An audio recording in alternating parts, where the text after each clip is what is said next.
All right. Welcome, guys, to another Note to File Live.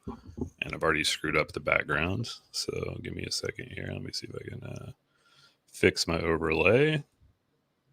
All right. That's a little bit better. Very cool. All right, guys, as always, welcome. It's Tuesday at noon Eastern. Another Note to File Live. As always, we also welcome comments, questions. I really love for these to be super engaging conversations. So I'm going to go ahead and bring up guests. This week, we have Jason Palasota with Clinitiative Health Research. And I'm also, we got Dr. Fox joining us as well as my now sort of, default co host. So, how's it going, guys? It's great. Good to be Doing here, well. Brad. Happy Tuesday.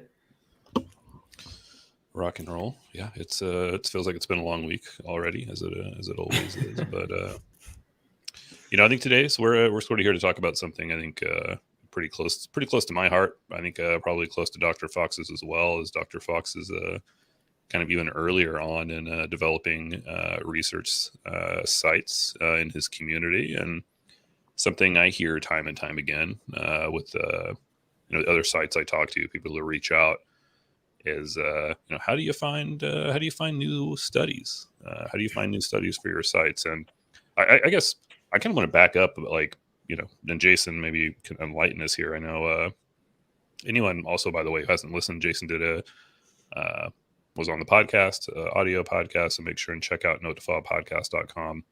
He talks a little bit about his background, but why is it such a pain in the ass for sites to find studies? Like, it seems like it shouldn't be that hard, right? Right. Great question. I think it's not hard to find studies in my experience. I think it's hard to get the studies once you find them. I think studies are available in the public domain and you can find leads. That's not the issue.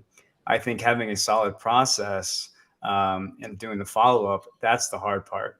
And so I think understanding what the sponsor and CRO need, what are their top, 3 to 5 things they need in order to check that box to move you forward is what is the hard part sometimes. Yep. And I think that, as you said, Jason, that internal process, that's a beast, man. How many times have we as sites go out? So to have a trial, you have to have a good PI, right? You have to have physicians. You have to do that. So then you go out into your community and you go to these physicians. You say, hey, we're starting up a clinical site. We're doing this. Would you like to be a part of it? You want to be? And the first answer they say, great, sign me up. Let's do a trial. What do you have to offer? Yeah. And then you say, I don't have anything to offer yet. Right. I need the physicians to get the opportunities. And then they say, well, call me back when you have something to offer me. So then it's this giant, weird internal catch-22 where if you don't have really good relationships with your physicians, then you can't even get something for those boxes to be checked off on for the sponsors and CROs. That's true. And so that takes it's a little different. So if you have a study and trying to find physicians, it's probably easier. But if you have physicians trying to find a study, there's going to be some delay there. And that's the dilemma we run into with our site sometimes. We have all these great opportunities, but they just don't have the right doc or specialist to fill the study.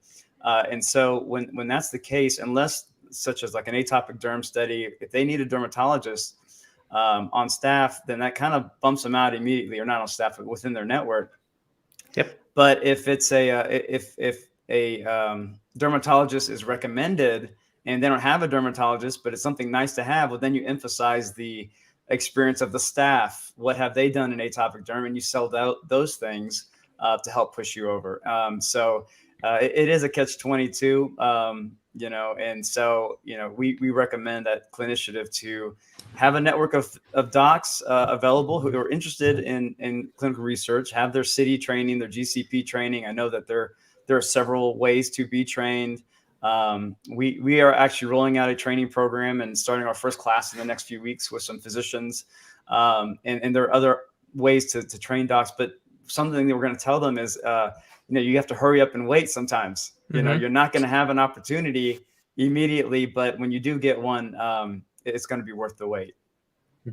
Yeah, and I guess to that point, I found that challenging at times, because it is very chicken or egg, right? Like, you need to have, the physicians available and willing, because generally I find it a little bit harder to go the other way around for whatever reason. But I find that also a lot of physicians, if you haven't found them something fairly quickly, then that's a failure to them, right? A month later, like, oh, well, you haven't brought me any study opportunities. What are you doing? This isn't working. Not realizing, even when you try to level set, that like, this may be a long process. It may take some time. And I guess I'd be curious to know too, just even from that, sort of beginning set point, like, is that or I guess what are some tips maybe even from either of you guys? Like, have you guys found anything just to keep physicians engaged? That doesn't, because you're also sensitive to their time. They don't want to be meeting with you every week when you have nothing to tell them. Again, that's challenging. I think it's a problem. I've seen it be a problem for me and the physicians I've engaged with. Go ahead, Jason. We have, our solution to that is really building out a robust pipeline and putting expectations on when these studies are supposed to hit, are supposed to start. That way you're showing them, oh, okay, this is what this is what Brad or Dr. Foxer, this is what they're shooting for, this is what they're pursuing, and showing those expected FPIs, and that will potentially keep them engaged. It worked with us because you never know when you have a pipeline, you're working hard to bring those studies to fruition, and if the physician believes and sees that you're doing that work, then that might be one way to keep them engaged. Perfect, Jason. I agree. Transparent communication. I know some sites, they'll do like community newsletters for their physicians, just so you know, we're still working on it. We're doing it anyway to actively do that. I really because what drives a physician? What interests or what motivates a physician? And the number one thing that motivates a physician is the patient. So on a community level, I try to be front and center, right there in front of the patients. We are this clinical research entity. We work directly with your doctor. You need to get to the point where patients talk to their doctors about research. And then when that happens, the doctors are going to be far more motivated to kind of stick to it, wait for it to happen. And just like what you said, once it happens, it's like, okay, I see why this is worth it. Yeah, but that's right. You got to get to those patients if you want to keep the doctor's interest. Yeah, agreed. And especially if the patients are the source of revenue to keep this whole thing moving. So there is the altruistic wanting to progress medicine forward and help their patients. But the compensation is part of it to keep it alive, to keep us all motivated to continue going as well. And sometimes it's not, fantastic compensation. Sometimes it is. But the idea is that you have to pay to keep the lights on and keep everything moving. And so if you're providing sort of, here is the pipeline of what's coming down, you not only kind of putting some seedlings of what's coming up in their minds, maybe they're going to be more excited when it actually does come to a PSV or come to that point. And they're already going to start thinking about patients ahead of time too. Okay, we can find these type of patients via these methods. So start early, I think is the point here. Start early with everything. And I think a lot of that has a lot to do with, in terms of business development, staying organized. And that's hard to do sometimes. Yeah, that can be hard to do. Shout out to Dr. Mandel Portnoy, who's on last week, sort of reemphasizing the point, constant communication with PI is a key. Hey, I already learned something, and I'm a little embarrassed to say that I never thought of this before, but even putting together a newsletter for like your own internal physicians network, I love that idea. It's something that's never occurred to me. We work with a lot of doctors with various levels of touch point, but to be able to update everyone, and let's be honest, I mean, I've seen competitiveness is something you can kind of tap into with physicians, for better or worse. And a lot of them, they want their name up there at the top. So if you can say, hey, look, this doctor's out here busting ass and enrolling patients, then, that might also motivate some of your other physicians and kind of keep them engaged as well. So again, not necessarily rocket science, but I think that's a super smart idea. So I like it. Good. All right. It's constant communication. So let's say that you have local ducks in a row. You've got your physicians, you've got your patients, you've got everything, and you have to bring an industry worth of opportunity right here to your local community. Let's talk about national, global industry BD and how daunting it can be for a clinical site. And how would you approach that, Jason? Well, step by step, Dr. Fox, step by step. It is a slow and arduous process. And, you know, obviously you can hire someone in-house as a business development focused individual or team.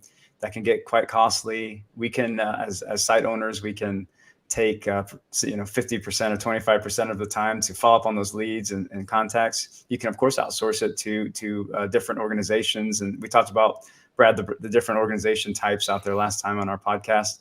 And like I said before, different organizations work for different types of companies and what they're trying to achieve. Whether they're starting out or they're more mature. And so there are different models out there that's good for different sites. But so if we were to kind of press the restart button and talk, how can a site owner get into in front of the right sponsors and pharmaceutical companies, and CROs?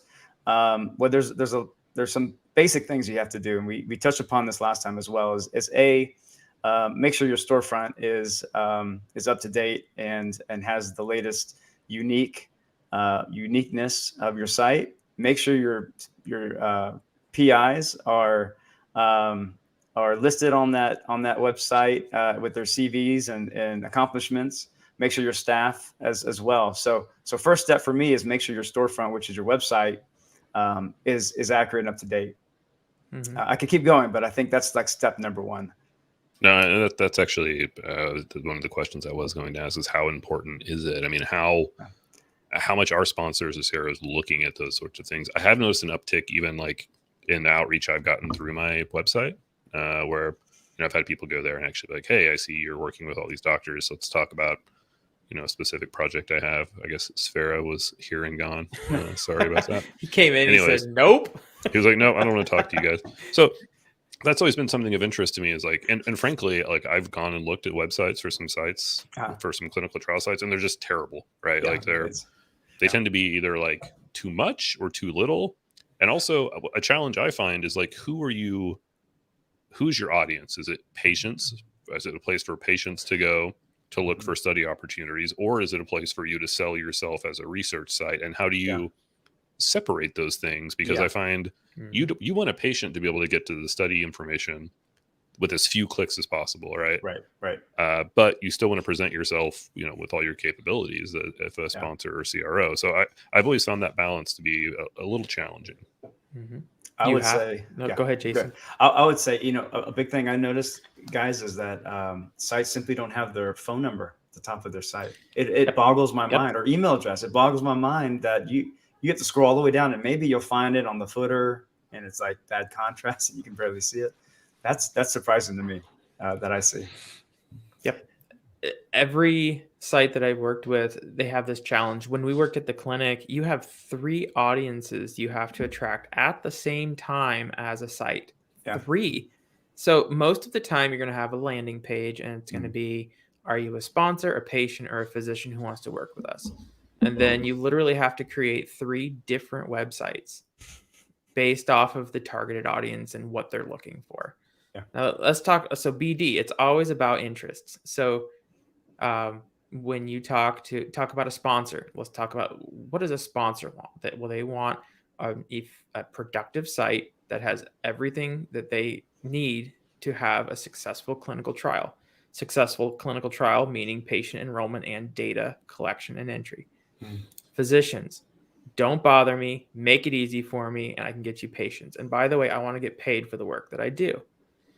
Patients, well, I'm hurt, something's wrong with me, or I want to contribute to science, I want to help to move society, I'm going to do this for my children, or I need help. Mm-hmm. So you need to try to figure out how to target that audience for business development on 3 fronts. And for somehow they have to align so that they all come together at the same time for the right opportunity. Right. And I'll have to say, in our experience so far, starting to train physicians to become certified, GCP certified, and then go through a course that we're creating. It's hard to find physicians, but if you a lot of physicians and a lot of us get into clinical research coincidentally, or we fall into it or something like that. Same with physicians. It's usually a friend of theirs that says, "Oh, you should get into research. You should check this out." And so it's really a grassroots effort with finding physicians. And either you're finding docs that have already done some research before, or they're coming out of academia and they think that it's kind of the same research. And there's an education component to say it's not all analytical, it's not all data management, it's not as much admin, if you don't want it to be, depending on how you want to. If you're going to run your own business, of course, that's one thing. But if you're going to come as a PRN or a sub-I, usually you can eradicate a lot of that because the staff is doing a lot of the heavy lifting. But I am curious, guys, how many physicians through your website have you had interest to work with you over the years? What does that look like, maybe per year or per quarter, or is there any sort of metric? Like as far as physicians coming into the website and expressing interest in being involved, or calling, yeah. Yeah, I don't know that I've had all that. Well, I'll take that back. I'll probably have 3 to 5 a year reach out, but a lot of times those are people looking for sort of more expansion, like somebody outside my geography, maybe, who are reaching out to say, "Hey, I see you do this. Talk to me about it, and maybe we can set up here." And a lot of those are opportunities I haven't been able to pursue just because have been, kind of a young company. We're starting to do that more now, right? But it does happen for sure, and a lot of that probably has to do with maybe like LinkedIn and sort of some of the infamy that may generate through LinkedIn. Yeah. So it does happen for sure. Okay. Yeah, no question about that. And are these docs that are in private practice wanting to pivot, or do they have existing research and like, I need to bolster this somehow? Or is it hospitalists? Generally people wanting to dip their toes into creating a research program or bringing research into what they're already doing. Right. Generally not people who are looking for help. Occasionally I found for me, that's just not my bag. I kind of want the whole kit and caboodle, so to speak. There's great people out there who are, probably better at providing some of those things than I am. So yeah, it is across the board, but I'd say generally it's people who are more naive to, how can they get involved in building a research program. So do you remember, I don't know if you read Land of Lincoln Clinical Research LinkedIn posts, but the constant outreach to the patients. Talk to your doctor about Land of Lincoln Clinical Research. Talk to your doctor to see if research is a good opportunity for you. That results in 1 or 2 a month doctors pinging my website. Hey, my patient talked to me about this. I want to know more. So the other interesting thing that came to my mind, it just brought back memories, is we have so many trials coming through MSLs when we worked at the clinic, which means that if doctors know about research and they know to funnel those opportunities to you, then it's going to be really powerful. It's going to be a powerful strategy for you as a local site to get industry attention, is if you get the community cooperation of your physicians. That's right. Yeah, and that's kind of linked to what I was going to talk about a little bit is local networking. And you don't have to be a socialite, but really just picking up the phone and saying, "Hey, Dr. Smith, I'm in your city or neighborhood or whatever. I do clinical research. Either they do or they don't, but let's sit and have some coffee and talk shop, or I can teach you a couple things and tell me what kind of reps are you seeing? What kind of pharmaceutical companies are talking with you, like in an MSL capacity, or if you're in research, what kind of visits are you getting lately? What kind of trials are you seeing? Compare notes. I think sites are stronger together, and that's why these networks exist. Groups are stronger together. It saves the sponsor and CRO time from evaluating each individually. They can go through maybe one person or one team. But there have been some sites I think that have come together and formed their own groups, officially or unofficially, to share those things. And I think that's healthy, and it's worth it. And I think, what I've done is connected physicians, like you were saying, Brad, who are interested in getting into research. I'll connect them to a site and just let them talk about it, because they'll share more of the reality of what owning this business is. It's not easy to own the business, but if they want to come in as a contractor or as a sub-I, that might be a good start. Do one study, see how you feel. But yeah, those MSLs can be a good resource. We don't get a lot of our trials through MSLs because we have a lot of established relationships. But I have had some sites, and we get a lot of intel from our sites, from our clients too. And they're saying, hey, this MSL mentioned something, and we'll do all the follow up with it and see how we can push that client ahead of the game. But yeah, MSLs is definitely a resource. Definitely. So I did want to highlight, Brad, what Daniel just said, and then compare it to what Jason was saying. When you want to present yourself as a competitive site for business development, this is going to be huge and up and coming.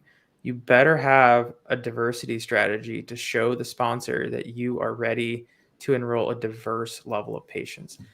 There are a number of global sponsors out there. Some of the really large, well-known ones, they have been doing this for years. Part of their feasibility is, how do you plan to enroll diversity? What they even want metrics. What is your average ethnicity that you normally enroll in? Things like that.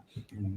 And Daniel's spot on. So right there on your website, just as what Jason was saying, you better make sure that is front and center, ready to be seen from the CROs and the sponsors who are looking at you as a potential site.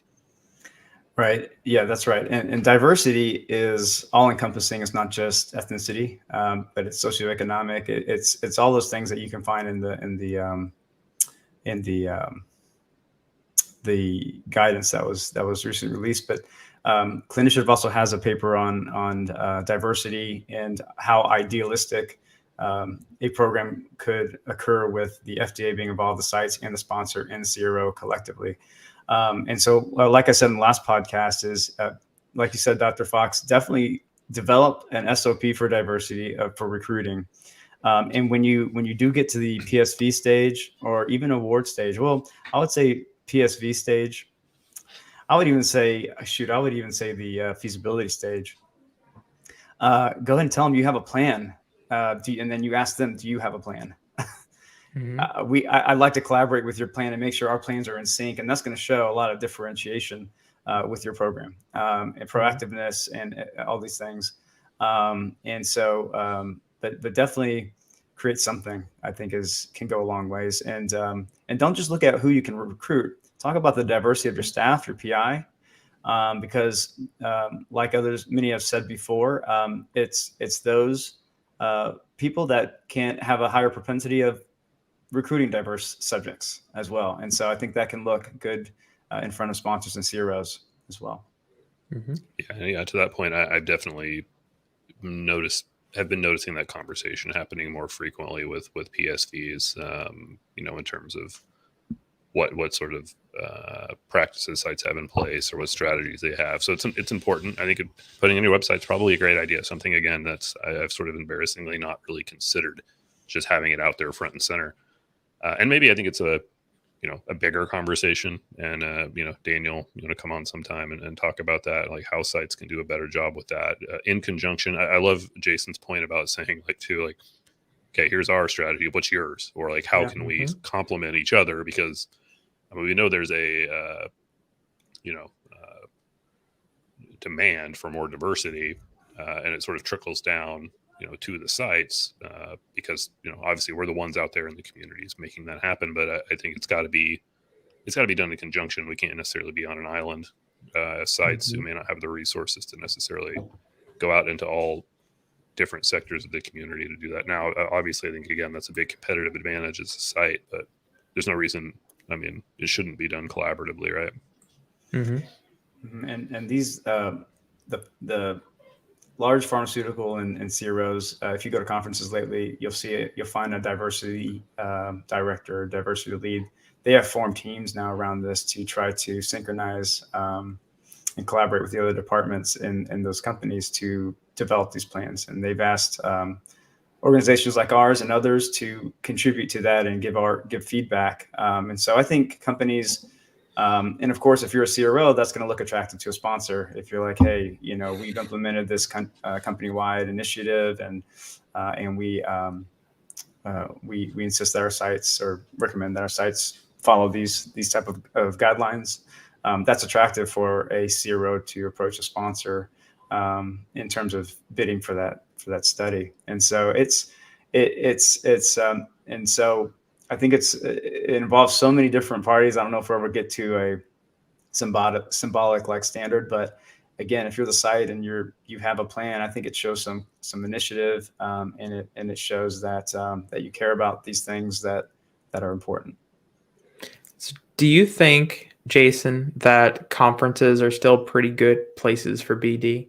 Oh, definitely. That's I wrote a little list of things that people should do, and conferences is there. Of course, you have different types of conferences. You have your specialty conferences, and which is going to be more kind of research focused, in the different, even at the molecular level, showing papers and things. But then you have you have SOS, which is coming up, which is going to be really cool. I think it's the first one and of its kind. Save Your Sites, February 2nd. I think it's in Tucson, Arizona.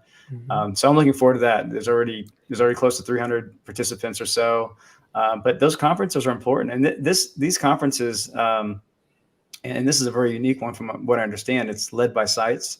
And it's really, conferences have gotten so expensive. I'll have to say, even from my perspective over the years, it's incredible. When I was with other company, I was like, oh yeah, let's go to the conference, no problem. I didn't see the ticket price. I didn't really care. Now as a business owner, it's like, oh my God, are you serious? It's $25,000 for a booth or something crazy like that. Like what's happening? Eight times a year for all the different ones, It has to be pretty insane. Yeah, and if you don't show up, it's like, oh, I guess that company doesn't exist anymore, Mm-hmm. But similar to what we were saying earlier about local sites banding together and at least having coffee and talking shop for an hour every month, even, is I think similar to what this SOS conference, their mission is, to band sites, but more on a wider. And it's not going to cost an arm and a leg to go, and you're going to gain a lot of information. So I'm excited for that. But of course, you have your conferences that have been around a long time that are a bit expensive. You can learn a lot. A lot of stuff you hear though can be repetitive, but you're there to meet people. It's almost like it's almost worth. When I was at one CRO, we wouldn't even go get a ticket to the conference. We'd hang out in the lobby, and that's where we made connections, and the lobby bar out of all places, and so even just if you can't afford it, just being there might be worth it, and setting up meetings ahead of time. So there's a business development strategy that we do for our sites. We get the list ahead of time of the attendees list, and we're making meetings. We might work 2-3 weeks before the conference starts, and just start and put Clinitiative's name out there and saying, we have these sites that would be perfect for the study. We'd like to talk with you. And if our clients are there as well, we'll bring them in those meetings. And so it's all part of, being organized, and keeping your follow-up alive. So it is a full-time job, obviously, but if you do some of these things, you'll see more success in building your pipeline, and then you'll see that pipeline moving slowly over time to awards. But I think conferences are, we're a people industry. Technology can't replace it, and that's how we were born. I was picking up the phone. That's how Clinitiative was born. It wasn't all email. That's how all three of us have been connected over time, right? It's just talking, getting on calls together and talking, and help. I mean, Fox, me and Sphere we text several times a week. We talk constantly, and share information. And I'm with you. It's very much it's people industry. So Brett, I'm curious. Have you ever received a trial award because of your podcast? I don't know if I have directly. I will say this. I've had people reach out to me, and mention that they know me, like from the podcast. I don't know that it's been as a direct result, necessarily. In fact, I sometimes wonder if it's more of a liability than a benefit sometimes. But I think you'll find, and some sponsors have found, like, if you're kick ass, I'm gonna shout that out too. I'm not just here to like criticize. So I mean, hell, a company like Delphi, they were ones they reached out very early on. They're like, hey, we know you. We want it to be a great experience. And frankly, it has been. It's been awesome. So I don't know if I've gotten it directly from that, but it probably doesn't hurt that there's maybe an extra level of accountability between, maybe both parties, because, I'll call them out. They can just easily call me out because I'm out there. And not that it's a game of calling each other out, but you get what I'm saying. Well, that was my thought, is maybe because I found since I started the podcast, it's almost like it amplifies my voice and my message. So people can listen to these podcasts and then kind of know me before they talk to me. And it kind of, it makes a more efficient engagement, almost to the point where it's embarrassing because they know more about me than I know more about them. So have you ever heard of a site who has created a podcast to encourage business development? Like a podcast dedicated to, this is what we have to offer. This is what we're doing. This is how our trial is going. We did this enrollment on a podcast level. I have not to date, besides you folks. And Dan probably, but no, I haven't. Maybe they're worried about confidentiality, but you can talk in generalities. It doesn't have to be specific. But I think it's a good idea for sure. But if not podcast, if you don't have that personality, maybe it's releasing articles on or blogs on, hey, I ran into this issue, or positive metrics from a study and blind it all and put it on there and let the sponsors and other CROs see it. Like, hey, I was #1 recruiter for a global blah, blah, blah study. And these were some of the lessons learned. I mean, I think giving back to the community will show that it can generate trust, and show that you're actually in it to help everything move forward and that you care. I think if you can show different ways to be passionate in any industry, I think you'll connect with like-minded individuals, and it'll make those conversations easier. To your point, Dr. Fox, having your podcast out there delivers a sense of trust, and so I think there are different mediums that you can do that. Depending on your personality, if you're more introverted, maybe you're doing more written word things. If you're more extroverted, maybe you're doing more conferences and you're doing posting articles, blogs, all that makes a difference. Any publications on even a certain disease. We've had one of our PIs is an infectious disease specialist, and she just continues publishing things, and it's very interesting, and I think it gets sponsors' attention too. And so we make sure and let her know to post that, or maybe she'll give it to us and we'll help promote it. So I think it helps. And then maybe your friends and your site friends should also promote each other. I think there's nothing wrong with that. Well, yeah, and that's where, to Daniel's, to Dr. Fox's point, and where, like, I don't know that we've seen it. Maybe I'm wrong, and maybe you have seen it, Dr. Fox, but, like, I don't know. I think about the people I want to work with, and oftentimes those are the vendors who are most active in these conversations, like on social media, right? Because I know I'm talking to the guy, they're addressing problems, they can't hide. They're showing an interest in actually engaging and hearing the problems and trying to solve them. And I'd like to think that that's sort of reciprocated from the site perspective. So you would think, like, savvy sponsors and CROs would see, like, okay, you've got this group of sites that are out there trying to solve problems, trying to talk things out. You'd think they'd have a higher level of maybe like responsibility and an effort that they're going to put into this, because their name's out there as well. So you think that could potentially be, a nice differentiator that could bring more trials. Again, I think we still live in an industry that's like almost sees everything as a risk instead of an opportunity to maybe to some degree. So we aren't quite there yet, but I could see that being the case at some point. Again, like, I mean, Dr. Fox, he's out there. He's a guy. We know him. We trust him. We hear him. We hear his expertise. We know he's a subject matter expert. We want to work with him. So we're going to seek him out. Mhm. You know, and again, maybe I'm wrong, but I feel like that day could come when that becomes more, you know, more common. I have a comment, but I do want to address one of the comments in the text if you want, Brad. There's a really good question there. That's kind of a comprehensive question. I'm guessing it's this one. Mm-hmm. So, in your opinion, what strategies will be the best to maximize profitability, technology, patient recruitment, and overarching site and research success from the business development angle? That's a huge question. Yeah, that's Uh, it's a big question. I think so. Actually, that may lead to my comment, Jason. I loved what you said about the BD angles that we're looking at here, and I think one of the things that you pointed at is it has to be customized to the personalities of the people doing it. Mhm. Maybe one size fits all doesn't necessarily work, but you have to look at options based off of your strengths Mhm. as a leader.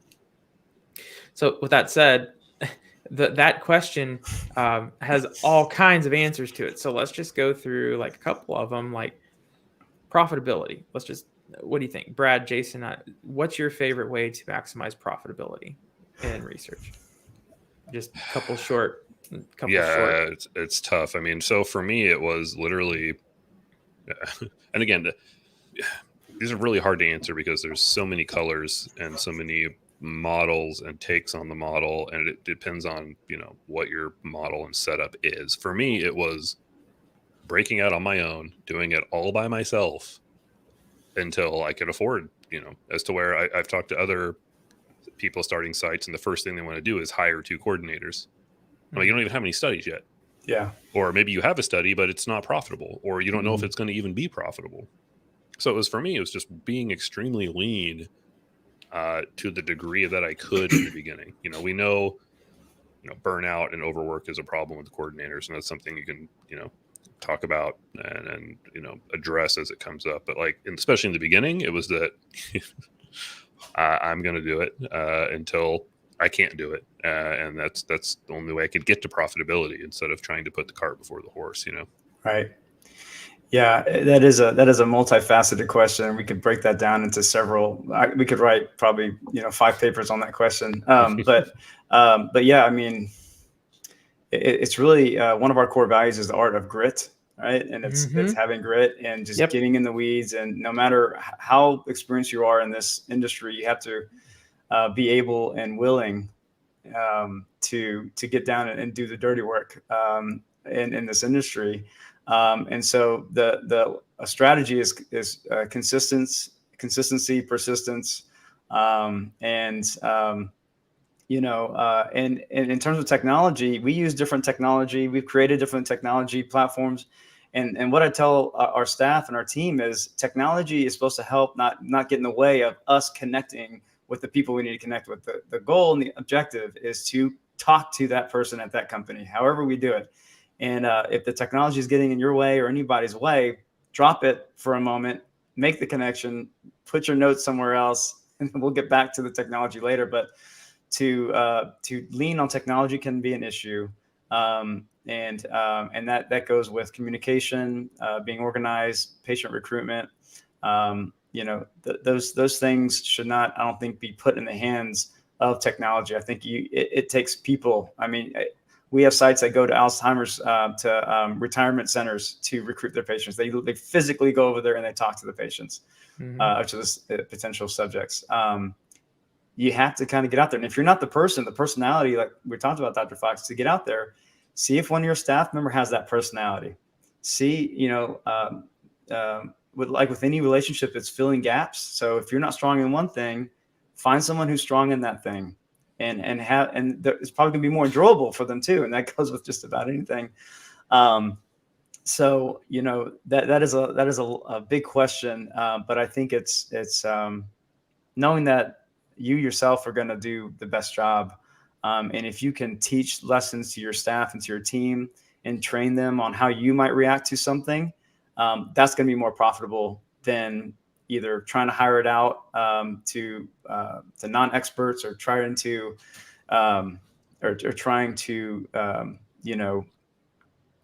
lean too much on technology that promises you the world. Well, and I think even more broadly, hey Dan, welcome. Hey, what's up, guys? I've been listening. Oh, nice. I think like if I could answer that question in the most broad sense possible, I would say is experiment and find what works through trial and error, and don't get married to any one way, because I feel like what works for one study is not going to work for the next. What works for one doctor is not going to work for the next one. What works for one coordinator is not going to work for the next. Now, you don't have to reinvent the wheel entirely every time, but I do think you've got to be, and again, in my experience, what I think has been made us successful is being able to identify and sort of tweak things depending on the project or the physician or the sponsor, whatever the case may be, to the point that we make it work, instead of trying to sort of overlay the same process over everything every single time, because it doesn't work. It just doesn't work. We found, and I guess I know that's very broad, but that applies to every one of those things. Like if patient recruitment isn't working, if ads aren't working, okay, go, like Jason said, go find where your patients are and go talk to them. Okay, if that's not working, go to your physician and get a referral to another physician where we can go find patients. You got to keep trying all the different things that you can think of to do. Like that's what I think really works best at the end of the day, and for better or worse. It's a pain in the ass, but I feel like that's the ticket. I think I would break it into just a couple of components. When I look at profitability and technology, the first few words that come into my mind are conservative efficiency. Be very careful with what you do, with what you spend. It's easy to go spend happy and try to create this giant empire when you need to bootstrap it. You need to start somewhere and work your way up. Overall success, complete engagement with your community, being out there. My favorite part, Dan's quote, Dan Safira quote, don't be lazy. Don't be lazy. I don't think anyone on this podcast right now is lazy. I mean, we come on podcasts, we try to engage with the community. And then like Dan, he's probably coming from a patient visit right now. He's constantly serving the industry. And that's I really like his message. Like he said, it can apply to anything. Just don't be lazy. Just work hard at it. Have that grit. Do what you need to do. What do you think, Dan? What makes an absolutely what makes a just crushing it business development? What would you do to get the sites, get the physicians, get the patients, get the sponsors, put it all together into successful site business development? Yeah, don't be lazy. I mean, I like Brad. When I started, it was just me and one other guy. As he's my business partner, he's an NP. We were doing everything, like study coordinating, drawing blood, buying dry ice. I just got back from getting an X-ray image for a patient and dry ice. My staff is seeing a patient here. Crazy blood draws. Dry ice is like super underrated in a community like this. It's like very hard to find, but yeah, once you hire your first coordinator, you can start working on growing the business. And there's a difference between working in the business and working on the business.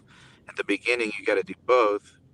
The idea is if you hire staff, they could work in the business. You could work on the business. Right now, I'm kind of in between until I get a fully dedicated site director. I have to do both. So there's times where I don't want more studies. Like right now, actually, I mean, I want studies in my DNA. I need them. My staff doesn't want. That's like the last thing they want is another study. But I know I have the patients out here for them, so I'm like limited by this. Like, the opportunity to get studies, but also we're busy. And so we just need to hire more staff. That's really what it boils down to, I think. It's like getting that cash flow so you can hire the staff. And then, oh, by the way, it's not easy to find good people, even if you're hiring for potential. You've got to train. Like, let's think about that. There's so many sites that don't train their coordinators. They just expect, okay, I'm going to hire you. You're smart. You're going to figure it out. Yep. Yeah, you're going to figure it out, but they're not going to figure it out, or unless somebody shows them, or they're going to fail first, and then you're going to say, well, it's not working. So you need to have like this farm system we're talking about. It's a lot that goes into this. There's a lot of people want to start sites, and they're underestimating the amount of work. There's probably way easier businesses to make money than this one, but this is the only one I know, and I'm kind of like in it now for life. So Hmm. that's the way I look at it. This is not an easy thing, but it's also like once you figure it out, it could get easier. You just need to have systems in place. People ignore systems. So, Jason, is that something? I mean, you see, as I know, lead generation is a part of what you do, and I feel that too, Dan. I mean, it's sort of like, okay, we want more studies. Well, okay, but we also need more people. But do we need the people before we get the studies, or should we get the studies and see how the study goes before we ramp up and get more people? Yeah, and then You know, space. We didn't even talk about space. This is a very real estate intensive business. Like, forget all this DCT nonsense. I'm also limited by like how many coordinators I could fit in one office right now. Like, I wish we were in DCT, but it's just not the reality. The reality is I have to sign a lease, LEASE.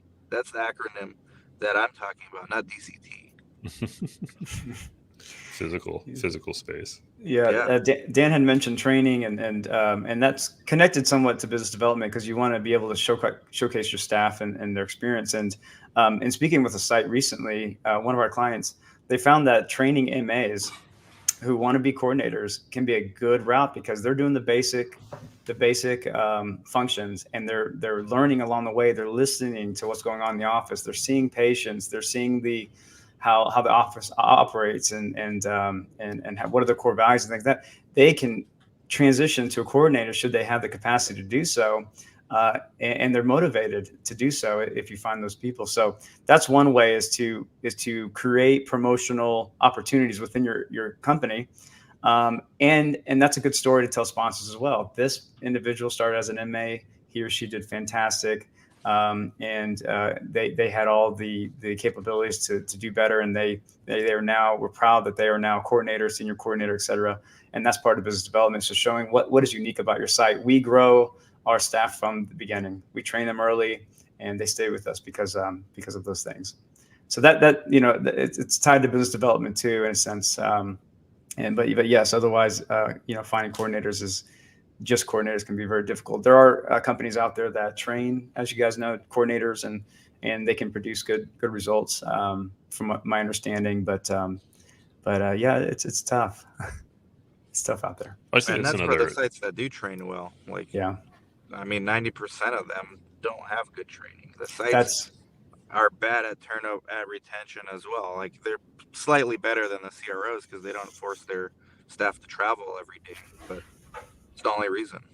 and putting training materials together is very hard. I mean, we go through it all the time. Is okay. Here's these SOPs. My gosh, it's so comprehensive. Who's going to go through that? Or here's something that was like done last week, but that's changed now. That in itself is hard to do with small companies, small to mid-sized companies. Brad, this may be off tangent, but that's a really cool question from Hamid. Yeah, I don't know how I feel about. I don't know how I feel how to best answer that. Difference between good, bad, and best coordinator. We'll take good and best, and even some bad. I mean, yeah, maybe not bad, but I think bad can become okay. good. I mean, I can take bad. I've got an example. The worst coordinator experience you can have is the dishonest one, the one that forges. That is probably the one that by far just needs to be out of your site ASAP. So dishonesty is the worst that you can ever get. And which means that leads to integrity. So now you have like an opposite effect. The best coordinator is the one that's truly dependable, honest, and trustworthy. Yeah, that's a good point. I think like resourcefulness is extremely important. Like you don't have to know everything, but you need to know how to find out. You know what I'm saying? That and just being dynamic. Being able to because look, again, it's such a so heavily soft skilled position. I think you got to know how to talk to doctors, right? You got to know how to talk to patients. You got to know how to talk to sponsors. These are different people with different ways of communicating, on top of just the technical work of data collection and all the other stuff that goes into it. So you're like a true jack of all trades. So someone who's very dynamic, able to be self-aware, read those types of situations and how to respond to them, differently depending on what the situation calls for. I mean, I think that's what makes, to me, the best coordinators, on top of the stuff like being self-motivated, being honest, being quality, driven and things like that. Like I look for people with, those personality traits. Mm-hmm. I think when you hire new, and this applies to any company really, and especially sites, but when you're hiring staff, showing core values and having them own certain metrics can really motivate them to know exactly what they're supposed to be doing, and leading by example, obviously. And so that's what we try to do for our sites. We lead by example. We do these business development things, and we encourage them to do the same thing. But it also applies to staff. We do the same in-house. And identify, saying, "Hey, this is your number. This is what you're trying to achieve in this month or this quarter." And you can do that for coordinators. This is how many visits we want. This is, and you can use. I think a lot of people might use CTMS for those things, and they tie incentives around that. So there could be things like that for sites to think about, to influence their staff to stick around and do a good job and move the needle forward for the site. And then again, that needle moving forward should produce good metrics for your trials, and then hence you can start advertising that again on your site, etc. Mm-hmm. Yeah, I think Matthew's question here kind of dovetails into a recent conversation, and I know that Dr. Mandel Portnoy wants to come on and talk some about this and why sites sort of struggle to, find good talent and keep it. I think we all sort of know this by, intuitively, sites kind of get screwed in a lot of different ways. We've talked about that sort of ad nauseum. But, I also find, look, I've worked in places where it's like, be in your office from 8 to 5. All right. And it's a very much old school sort of like, for lack of a better word, like boomer environment. Right. And I hate to say it that way, but especially as I'm getting older, but it doesn't have to be that way. And you just be like, part of it's just being a freaking human being, like with your employees. Right. And I know it's easy for us because we're here with them, talk to them. I can walk down the hall. I can talk to every single one of my employees, encourage them to have a work-life balance, be just a human, and that goes a long way. And I feel like, for better or worse, like a lot of research sites don't run that way. They're just trying to milk every dollar they can out of their coordinators, which ultimately is just a bad experience for everybody, And if you're going to do that, you might as well go to the CRO side where you can do it, 6 figures instead. Yeah. Well, it boils down to like, what's the reason for your site? I mean, yeah, we're all trying to make money, but like, what's the bigger purpose? Is it to extract as much profit as you can out of it? Because you're going to build a very different site than if it is to serve as many patients in the community as possible, which, okay, slightly less profit margins, but then what do you need to focus on? You need to focus on employee retention. And then you need to start building the business for them, really, and not so much for ownership, or find a fine balance between keeping both stakeholders happy. And that's where I'm struggling with. I mean, I have all my coordinate. I can streamline it and make more profit by just having you do EDC, you do recruitment, you do this. Assembly line it. Yep. Yeah, but I choose to make them all generalists. Number one, to keep them happy. Number two, to give them that flex schedule. It's very rare anyone at my site stays till 5. Like, they're usually gone at 2. They'll stay as long as they need to, but they're gone, and that's one of the reasons why they stay. It's not like but the flip side of that is, like maybe everyone's gone by 3 on most days, but people are here at 5 o'clock in the morning for a surgery when they need to be, and they are here till 7 sometimes if they have to be. But that's because we're not, they're willing to take that flexibility, right? Yeah. But there's site owners that build the business for themselves, and I'm not saying that's wrong. It's your business. I mean, it wouldn't exist without you, but there's consequences to both decisions. Live with it. Yeah. So like with any company, what is your mission and vision? And that needs to be clearly written out and clearly articulated. And the staff needs to be reminded of that, so that, and if you can put together core values, then you kind of you'll start seeing people rowing in the same direction. And if you find people are rowing the opposite direction, it should be pretty obvious. And you can say, hey, what's going on over here? This is the direction we're going as a company. What are some of the things we can help you understand or clarify? Mm-hmm. And so I think that's also important with retention. And when you do these things and you present this to sponsors and CROs, they're going to see that, and I think that's going to further your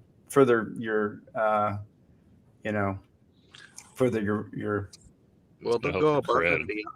Well, they'll go above and beyond. I ask every coordinator, and I really get them to believe it because it's true. Like, what do you want to do? I don't even care if that means starting your own site one day. Just tell me, I'll help you. Mm-hmm. Once they realize you're genuine and not like BSing them, they're gonna go out of their way to help you out. Like, they're gonna work from home when they're not getting paid. Like, take care of things like randomly. Like, you don't have to ask. They take ownership because they see it's like their career. It's not just a job. Mm-hmm. Yeah, and again, this is probably a very biased conversation because the site owners here are. I mean, we're here in our communities. I'm not building this thing to sell it, so I don't care about extracting every dollar out of every interaction, right? Like, again, if you want to go home at 3 and maybe you might miss a patient that may or may not show up, fine. I don't care. It's going to be okay. Obviously, but so go home at 3 saves me money. right. We're going to end up with a very different environment to that end. But let's face it. There's a lot of site networks or whatever you want to call them out there raising money just to make a shitload of money and flip the business at the end of the day. And those are going to be entirely different